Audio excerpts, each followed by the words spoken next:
Suasana haru saat Alvin Faiz lantunkan azan di pusara Amer Azikra. Suasana haru terasa ketika Alvin Faiz turut langsung ke makam Amer Azikra untuk melantunkan azan. Sebagai kakak tertua, Alvin langsung yang mengantar kepergian Amer dengan lantunan azan saat dimakamkan di Pondok Pesantren Azikra di Gunung Sindur.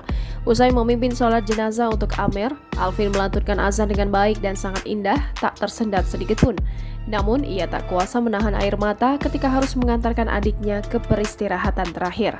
Suaranya gemetar dan paraut tiap mengumandangkan azan yang ia lantunkan di makam sang adik. Isak tangis keluarga, terutama Nazira Syafa, terdengar selama proses pemakaman Amer. Kerabat, sahabat, serta para jamaah Az-Zikra berkumpul ingin menyaksikan dan mengabadikan prosesi pemakaman tersebut. Setibanya di Pondok Pesantren Az-Zikra, Gunung Sindur, Bogor, Jawa Barat, jenazah Amer didoakan dan langsung dimakamkan. Almarhum dimakamkan di samping makam mendiang ayahnya, Ustadz Arifin Ilham, yang meninggal 2 tahun lalu.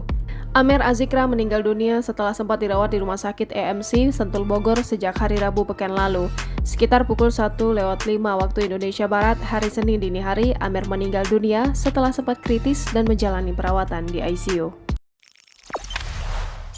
Jangan lupa subscribe, share, komen, dan like ya!